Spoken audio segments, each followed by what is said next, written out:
Oh, what could have been.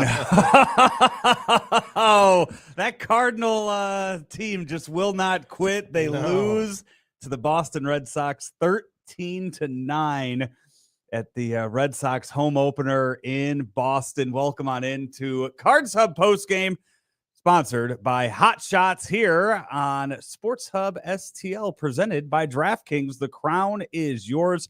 Joe Roderick, Ryan Fagan here with you, and we will take your comments on the YouTube chat. Just jump on in there and let us know what you thought of that Cardinal loss. And Ryan, we sat here and I know, like many watching at home, we started to get a little antsy here with Ivan Herrera up in that situation. Yeah, you see the power pitcher and Aroldis Chapman with Luke and Baker and Ivan Herrera. I mean, if you're the Cardinals, that's exactly what you want. That's exactly why Luke and Baker is on the team. That's why Ivan Herrera, I mean, he's the guy you want in those situations where you need a home run. And, I mean, Baker got on and Herrera hit the ball hard, but, right at somebody. So, and just, happen. I mean, an inning too, where the Cardinals caught a few breaks on a few. I mean, they didn't outslug anything in that ninth. It was fun. But they end up taking the loss, fall to 4-3 on the year, 13-9, your final score from Boston in that one. And as Space chimes in, that was pretty awesome. just wish the pitching could have went better, and that seems to be the theme of the chat so far. Dustin saying 3 losses all due to our pitching. Chewy and their hitting was amazing. Pitching was not the best. Another one, McGreevy call up win. And as Ace says, 13 runs given up. But yeah, props for not quitting. And that's what we've seen out of this team so far this year. And that's been the theme through these 7 games. The 2 losses to the Angels, in both of those games, it was that they fought to get back and tie it, and then down again. They fought to tie it again. And this is a team that is not going away, and getting 27 outs against them has not been an easy task so far. And that it feels so different than a lot of times in the last couple of years when they would go down 2-0, and you're like, that's probably it. Yeah, their offense isn't showing up today. Right. All right, we'll see you. And then here, I mean, 9 runs, 13 hits. It's every game this year, at least 10 hits, double-digit hits. If you're going to do that, you're going to be okay, and I think, obviously the pitching, as we talked about, the relievers have to be better. When Fedde goes out early, Steven Matz did a good job, right? If you're coming in the 4th inning and giving 3 innings and keeping your team in the game, that's still solid, right? Yeah. He's been very good so far. It's the guys after that, right? You can't be giving up crooked numbers, in those middle innings if you're going to give your offense any chance to come back. Right, absolutely. You mentioned Erick Fedde. The line on him: 3 innings pitched, 6 earned runs, 4 walks in that one. Steven Matz came in, 3 innings for him, 1 walk. Ryan Fernandez only was able to go 2/3 of an inning. He also had a walk. John King, he got roughed up quite a bit.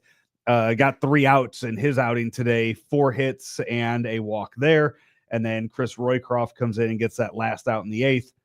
Before giving up a hit too. He also has a walk in his outing. So and it's about when you come in, and this is something, I mean, obviously, no, we're not changing the way things go here, but when you come in with runners on base, it's getting those outs, right? And that's something that the King didn't do. He came in and base hit, and all of a sudden, right, the Red Sox lead jumped up pretty quickly. Ace asking if we can get Brant Brown to also work with the pitchers too.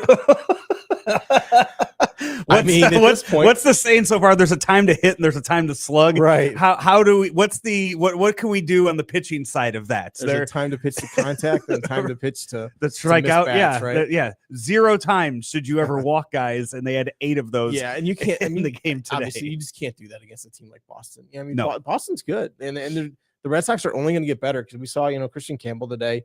He had a couple. He had he got on base a couple times. He made the mistakes in the 9th inning that kind of opened the door for the Cardinals to possibly come back.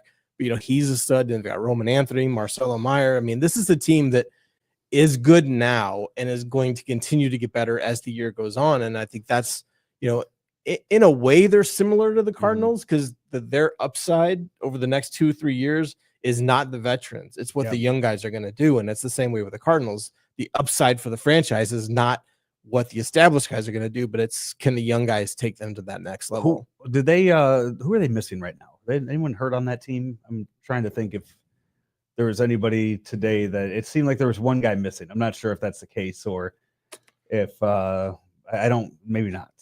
I don't think so. I think they mostly have that. I mean, they've got their big guys, Bregman and Devers, and Jaron Duran, and no, they're a team. They're a team that's going to compete in the AL East. The AL East is wide open. And wide open. I mean, you could talk all you want about the Yankees offense and how good it is, but that pitching is going to catch up to the Yankees at some point this year with all of the injuries they have with their arms. It's going to catch up. I mean, you lose the last year's Rookie of the Year and a perennial Cy Young candidate and Garrett Cole. Yeah, it's in trouble. And the thing is, like, it's wide open, but it's a good wide open. Sometimes we've talked about the AL Central being wide open because is anybody going to get to 83 wins? Yeah, right. No, this is not. Yeah, this is a case where every team in that division is capable of winning the 87 to 93 wins. And at some point they all have to play each other too, which I don't think has happened yet. No, the Red Sox and Orioles played. Okay, which was a good series, very competitive. And so you have they're all going to have to beat up on each other at some point. Hulk Hogan t-shirts. The infatuation of Roycroft is mind-boggling. The dude's awful. Did you see opening day? Did you not see him pitch on opening day? He was pretty damn good on opening day. Yeah, he pitched really well on opening day. He earned this spot from what he did in spring training. He does deserve to be up here. He deserves a chance. And you look at the two times that you're saying that he's awful. He had to come in extra innings with a runner on second. And then today, you could tell they didn't want to use it. They wanted John King to finish that inning. Yeah. They wanted him to be the one to take the hits today and to take the pitches. They did not want to throw Roycroft in there. So at a certain point, I'm sure Roycroft had also kind of shut it down for the day, not expecting to have to come in there and face three guys. Yeah, I mean, and that's the thing about a bullpen. I mean, it's so you're going to get good outings, you're going to get bad outings, and everything is amplified, especially when you look at ERAs. And not that's the case this time necessarily because he didn't give up an earned run, but he did allow some to score. But I mean, it's such a small sample size, and those things stick out so much. And look, I mean, the truth is like what the Cardinals bullpen looks like now is not what it's going to look like probably in June, July, especially August and September. We saw that last year. I mean, things move around. Guys who were great stumble. Guys who were awful in the past get a chance and they succeed. So we'll see. I mean, we'll see what Roycroft is in the long run. But I mean, I think he's got the potential to be there. Like everybody else, you got to throw strikes, man. Yeah, and that was something they did not do today. 8 walks is never going to win you games. No, at the major league level. So that's what hurt him today. 8 walks and 8 innings pitched. That's not great. No, you mean that really is. You had one free base runner every inning. Then the Red Sox let you in it with their defense. A lot of defensive mistakes today. Was it 3-4 errors that they ended up with at the end? Like that, I mean, it had to have been at least that, if not 3. Yeah. And actually, I see only 2 on here. So. The ESPN box score has them with 3. Okay, that's what Yahoo had him at 2, and I was going to say right off the top of my head there were 2 errors in that last inning, and then the first baseman just flat out dropping a baseball. That one, and a good play by Story too. Right, yeah. I mean, that's any time. I mean, he catches the ball. That's a top 10 play of the day, top 5 play of the day, and he just straight hit him in the glove and bounces right out. So. As I'm scrolling through, keep the comments coming in. I will do my best to throw them up on the screen. As I saw somebody had kind of thrown up there. Yeah, there it is. Hopefully Palante and Michaelis can help out the hitting tomorrow and last longer the game. Absolutely. Now that you have Matt's burned right for, I would say maybe you can get anything out of him on Sunday. I was gonna say certainly but tomorrow, Matt's is done tomorrow, so you're. And probably one of those situations where you don't want to use him unless you absolutely have to. Yeah. In the wrap up. Yeah. Yeah. So you're struggling right now to figure out what the middle part of that bullpen looks like and what's going to be most effective. Helsley at the end is going to be solid. JoJo's going to be out there. Right. We've like what we've seen so far out of Phil Maton. So as of right now, you have those guys figured out. It's that middle part. It's that, those extra inning guys or those 6, 7 inning guys that you need to you need those guys to perform and keep their spot here, or you do need to go down to Memphis. But in that case, and I've already seen a few comments on here about McGreevy. Yeah. That's not who you're going with.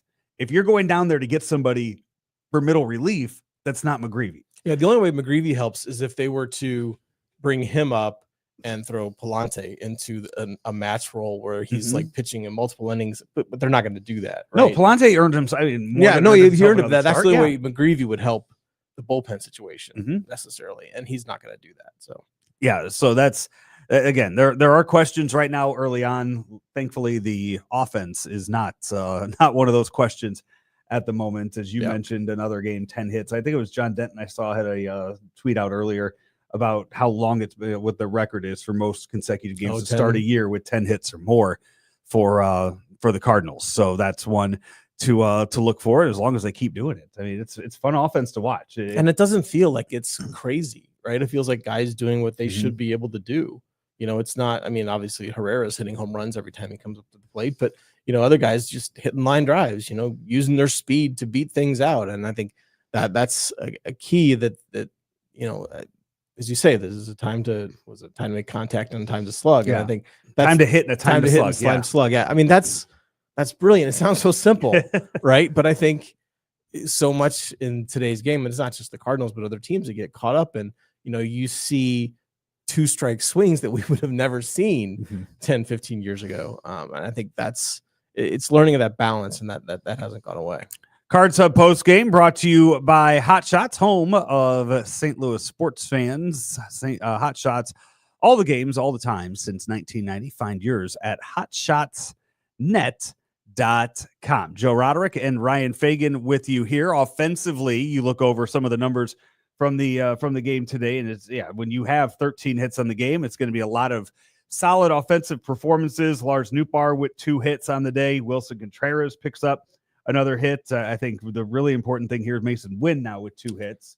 On the game. Yeah, looking better. Right? Yes, a lot better. And that Brendan Donovan and Alec Burleson both with 3 hits in the game. And I hope there were not people sitting at home in that 9th inning that were getting upset at the fact that they pinch hit Alec Burleson for Luke and Baker. Yeah, and I get it. I get if they are, because I'm a believer in when you have established guys, right? Guys who are going to take every at bat, and it doesn't necessarily matter who's on the mound, right? And I think Burleson's getting to that stage, right? I think if you look at that Cardinals lineup, like who's not getting pinch hit for in any situation? Honestly, right now, I don't. Nolan Arenado. That's the way I think. Nootbaar's getting there, but I think look at the situation. Though, he's better against lefties than most guys are. But in that exact situation, I get it. Against Aroldis Chapman, a legendary closer, rocket arm, left-handed.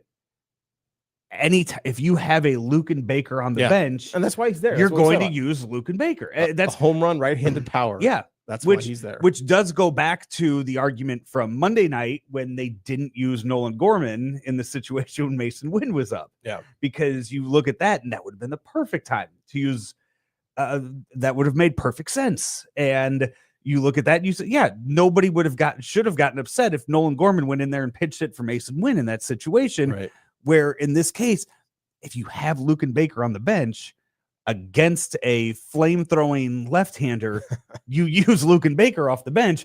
I will say this, though. I don't know if Luke and Baker's ever seen anyone throw like I was going to say, credit to him, because his first swing did not look good. Yeah. Right? He swung and missed at that right down the pipe 96, and you're like, man, he's going to be lucky to make contact. And then he fouled one off, he extended the at-bat, and he drew the walk. So, I mean, he did not exactly the job they would in an ideal situation, but he got on base and he didn't make it out. So, I mean, I do like it. So this is a exact conversation that you and I were having. I wish we could have just gone live with you and I watching towards the end of the game while people had it on at home. And so Chapman was only throwing fastballs. And you and I talked about this exact same thing. Like we were sitting here talking about it as we were watching the game, that it was at first, what was it 1 and 2 after the 2 swing and misses?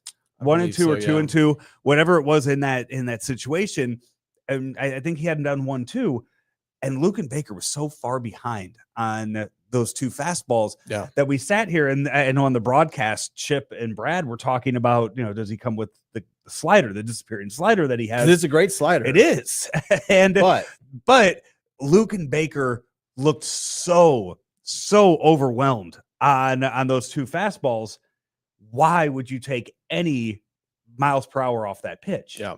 So I 100% understand why Aroldis Chapman just stayed in there with the fastballs. And like I said, kudos to Baker, because the ball that he fouled off, I mean, that's the same pitch basically he'd swung and missed at, right? So he caught up with a little bit, and you almost kind of wonder if that swing, even though it was a foul ball, if that swing kind of changed Chapman, like maybe I don't want to mess with this, right? We've got a lead, we've got some space. If I put him on first base, it's not the worst thing in the world, because Baker was much more on that foul off, and then you saw Chapman miss the zone after that. I just wonder if they were kind of like, okay, well, let's maybe remember we've got a 4-run lead here, and let's not give him a chance to cut it to 1. And that's I mean, Luken Baker's up there hit home runs. Luken Baker's not up there.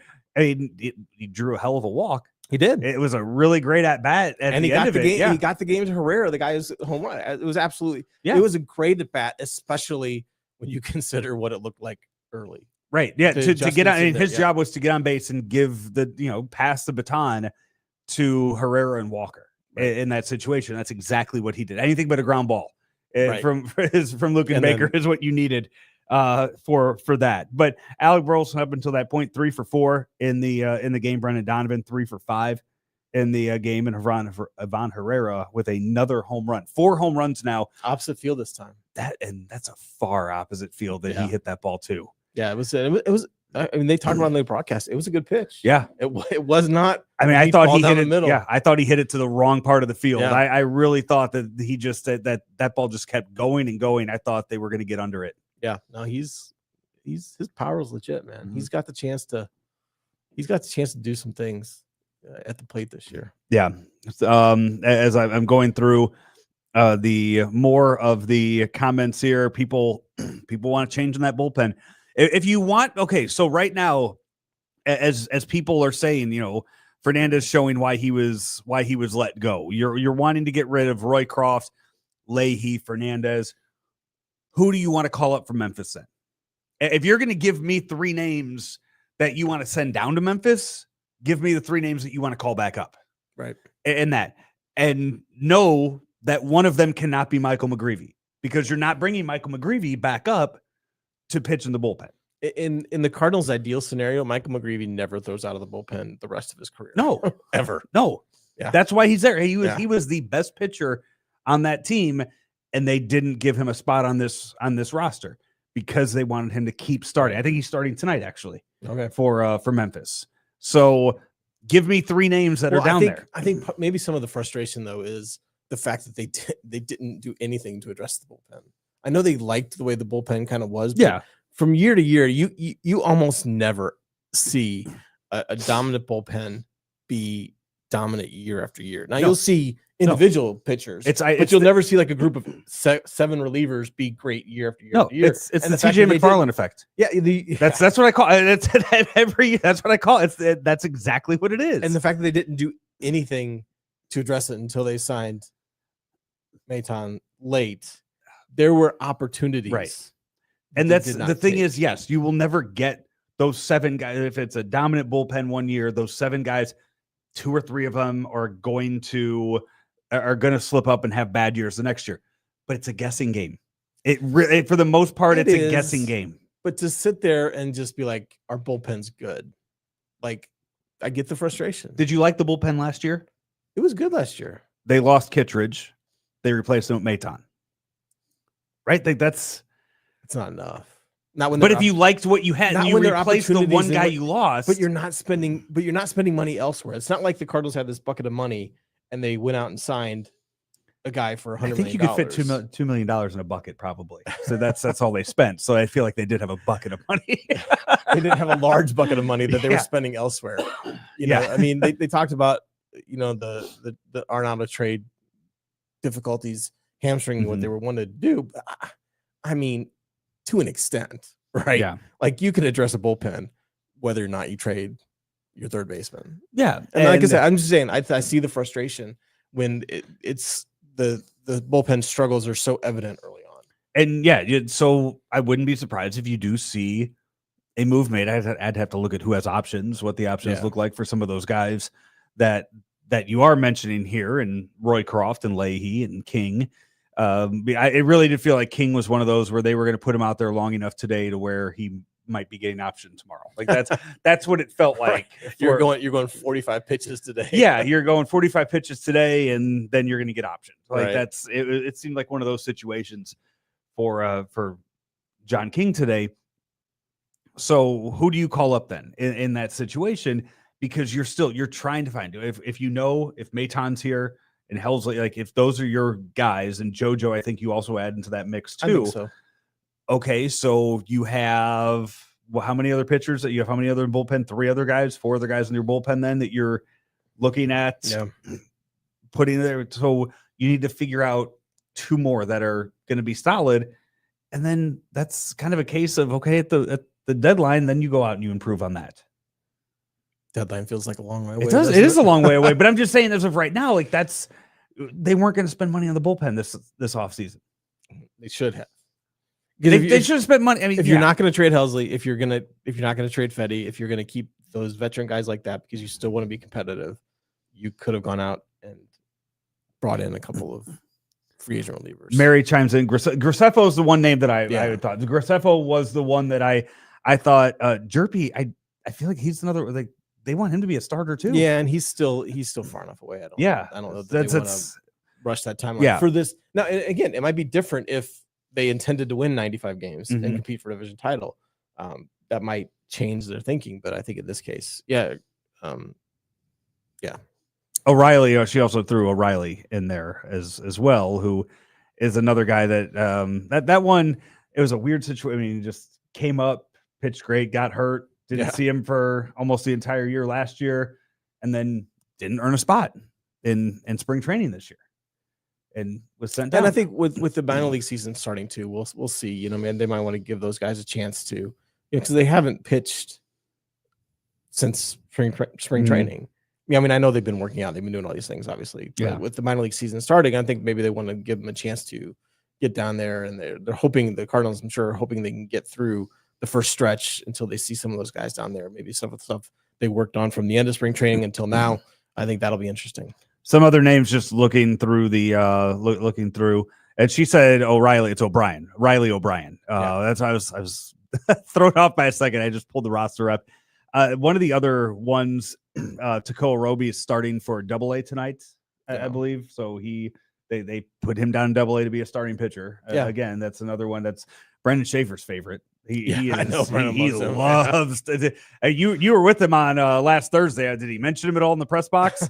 Did he? not when we were there. No, because the topic did not come up. But yeah, but Graceffo is that's the top one that I could see outside of a Riley O'Brien. Like that would those are, and you're not that deep in Memphis to where you can just keep throwing guys on the bus back and forth. And the beauty is, though, I mean, what I love about bullpens is there's always every year, not necessarily with every team, but there's always somebody that comes out of nowhere, and you're like, why is this guy so effective?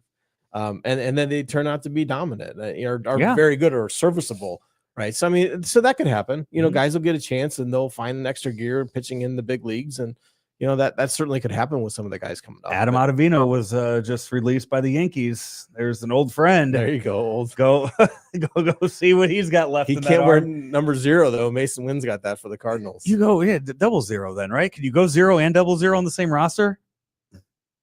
I mean, I guess different numbers. We're not punching into a calculator. How old is he? He's got to be near 40, right? He's been around a while. He is 39 years old. Yeah. I was going to say, he will turn, he turns 40 in November. Man, peak Ottavino, man. He hit the ball just, it was crazy. The movement, he was a pitching ninja regular, or even before pitching ninja was doing this thing. All right, you sold me. Go sign Adam Ottavino. go sign him and see how many innings he can get you. Yeah. I mean, look, this year. The reality is if the Cardinals are going to show enough, the offense is going to show that, hey, just keep us in, right? Keep us within shouting distance. You know, I mean, it's worth going to look at options like that, especially ones that aren't going to break the bank. Somebody had thrown out there too in the chat, do you think we'll have the same lineup tomorrow? Absolutely. Like I think right now, outside of a Pedro Pages start with Nolan Gorman being on the IL, like Thomas Sajaci wasn't brought up here to start. He wasn't brought up here to spell guys. He wasn't brought up here to take the at-bats that Nolan Gorman was going to get. So right now, everybody, you're down to a 9, unless there's a lefty on the mound, then Luke and Baker starting. Yeah. I think you will see the same lineup tomorrow, and then I think you see Luke and Baker starting on Sunday. They face a lefty on Sunday. Yeah. And with the way Herrera's been hitting, you go Luke and Baker at first, Ivan Herrera DHs, Pedro Pages catches. I mean, it's hard to. That's a slow lineup. Station to station. Yeah, all you gotta do is trot around the bases, man. You hit a home run. Trot around the bases. I love the emotion. I love the passion that this fan base has right now, because you sat here and you did show every Friday of spring training with me. Brendan and I have done so many. I've done plenty with Claibs all during spring training, and it was so down. It was so, I can't believe they didn't do anything. I'm not going to watch this team this year. This summer's going to suck, and better go find something else to do. And now we're 7 games in, and it's a damn fun team. It is entertaining. I mean, because all 7 of the games have kept you interested. Yes. Right. Because it feels like they've done a really good job of answering when the other team scored. Right. Maybe not always all the way back, but they've, like you said, they haven't quit. Right. It feels like a much more relentless lineup than we've seen in a long time. And I think part of that is because you look at the bottom of the order, and Walker and Scott and Wynn down at the bottom. I know Wynn has struggled, obviously, but I mean, those are 3 young, exciting guys. And usually, there's so many times the Cardinals have run out lineups where 7, 8, 9, you're like, well, can we just skip the inning and go to the top of the order? It's not the case. It's exciting. And you feel like the guys get on base, they have a chance to do something, they go to first, third, scoring on a long single in the gap. It's been fun to watch. Could you imagine having to play? I mean, for the home team, it's whatever. But if you're in the AL East, having to play 6 games a year at Fenway every year, just watching that field today, I mean, so much was made of it. And we talked about it. Brendan and I talked about it and how they should, like, possible defensive alignments they could go with today. Like, my suggestion was Newbar and right, Burleson and left, and just DH Walker for the weekend, just to not have him have to deal with figuring it out there. It is. But could you imagine playing that? I mean, if you get used to it, that field came into play so many times today. Yeah, it does. And it's, I mean, I've only been there. Obviously, I've never been there as a player, but man, it is so much fun. That ballpark is so much fun to go to. I've been there once. I've gotten to do 1 game there. It's fantastic. It was a fun watch. Yeah, I mean, it just feels like, it's one of those, you walk out, and I mean, it's like Wrigley. You walk out and you're like, well, this is different, right? This is not the same big stadiums and whatnot. Sitting out there, I always go out to the seat in right field, the red seat where Ted Williams. Yeah. They were talking about that in the broadcast today too. Yeah. It's fantastic, right? It's cool, and it's a, not to use the word monster, but it's a monster because it's different, right? Yeah. There's so, I mean, I know baseball stadiums are not like football stadiums, right? They have their own dimensions, and each one's got this own little character and personality and quirks, and thankfully none of them have hills anymore like the Astro Stadium used to. Flagpoles in the middle. I still can't believe the Tigers got rid of the path to the mound this year too. No, I saw that. But the point is like everyone's different, but Fenway's really different. Yeah, and it can be a challenge. There's no doubt about that. Yeah. Cardinals, we'll get back at it again tomorrow against the Red Sox. Andre Palante on the mound for that one.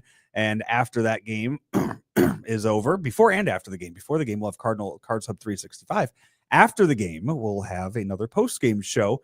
And all of the content here on Sports Hub STL is brought to you by DraftKings. Download the DraftKings Pick 6 app now and use code STL Sports. That's code STL Sports for new customers to play $5. You get $50 in Pick 6 credits, better payouts, bigger wins, only with Pick 6 from DraftKings. The crown is yours. Gambling problem? Call 1-800-GAMBLER. Help is available for problem gambling. Call 888-789-7777 or visit ccpg.org in Connecticut. Must be 18 and over. Age and eligibility restrictions vary by jurisdiction. Pick 6 not available everywhere, including New York and Ontario. Void where prohibited. One per new customer. Bonus awarded as non-withdrawable Pick 6 credits that expire in 14 days. Limited time offer. See terms at pick6.draftkings.com/promos. So we mentioned it's Andre Palante tomorrow for the Cardinals. He will be going up against Richard Fitz on the day, 0-1 with a 4.50 ERA. And then Sunday, it's Sunday Night Baseball. And yes, it still is on ESPN this year. Miles Michaelis going up against lefty Sean Newcomb. So that's what you have to look forward to the next 2 days. I will be joined by Stephen Carey tomorrow, making his Sports Hub STL debut for exciting. Cards Hub 365. You'll hear Stephen on a lot of our post-game coverage, and we'll throw him in every now and then for the 365 shows. So look forward to working with Stephen tomorrow on that, and then he's going to do post-game on Sunday night with B-Shafe. So make his debut. Absolutely. So we have a Carey working for us now here on Sports Hub STL. Until then, he is Ryan Fagan. I'm Joe Roderick. Thanks for joining us here on Cards Hub Postgame here on Sports Hub STL, presented by DraftKings. The crown is yours.